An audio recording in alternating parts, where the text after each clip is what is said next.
পুরনো রুটিনে ফেরা, রেগুলার যেমন জীবনযাপন করা হয়, এই দুদিনকার সকালবেলাটা কিভাবে কাটালাম সেটাই আজ শেয়ার করলাম। নমস্কার, সুপ্রভাত। আজ হচ্ছে শুক্রবার। তো আজকে ব্লগটা সকালবেলা থেকে শুরু করলাম। সকালবেলায় বৃষ্টি হচ্ছে, আর এদিকে আমি যেহেতু রেগুলার জীবনযাপন শুরু, তো এই আজকে ফুলকপি আলুর তরকারি আর হবে হচ্ছে ফুলকপি আলু ভাজা, এগুলোই হবে। তো এই রান্নাটাই এখন করছি। আর ফুলকপি আলুর ঝোল নর্মালি হবে, যেহেতু আজকে সকালবেলায়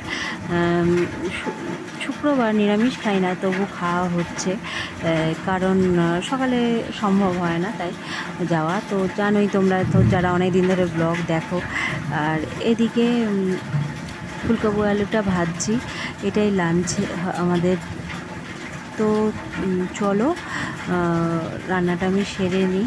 আলু ফুলকপি ভাজা খেতে বেশ ভালোই লাগে, আর শীতের এই সবজিগুলো তো শীত পড়তে না পড়তেই খাওয়া শুরু হবে, ধরো তো পুজো থেকেই শুরু হয়ে যায়, তো সেই রকমই ধরো। তো এদিকে এই ফুলকপি আলু ভাজা হয়ে যাওয়ার পর আমি এই আলু ফুলকপির একটু মাখা মাখা ঝোল টাইপের করব, এটাই আজকে হচ্ছে।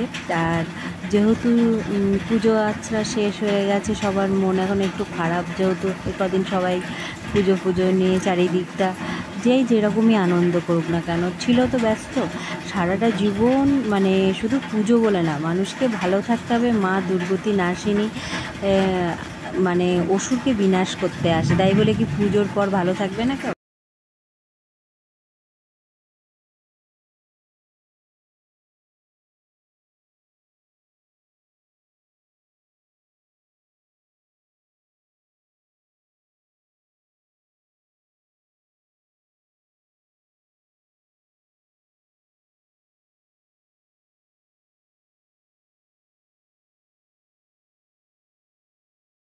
বন্ধুরা, এটা নেক্সট ডে, শনিবার। কাল মানে সকালবেলার পর দুপুর বিকাল আসেনি, তো কি করব। তো এখন আবার এই ব্লগটা কন্টিনিউ করছি, সেই রান্না টাইমটাই চলে এলাম।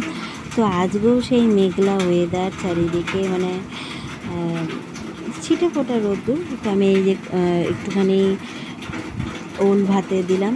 তো ওল ভাতে খাওয়া হবে। ওল ভাতেটা মাখাও হয়ে গেছে নুন লঙ্কা লেবু দিয়ে। আর আলুর দম হবে। আর যেহেতু নিরামিষ এমনি খাওয়া হয়, কাল কাল কাল কিন্তু রাতে মাছ হয়েছিল, ওসব শেয়ার করা হয়নি তোমাদের। তো যাই হোক, আজকে শনিবার, আজ তো আমি তো নিরামিষ খাই, তোমরা তো জানোই। তো এই আলুর দম আর ওল ভাতে এটাই খাওয়া হচ্ছে।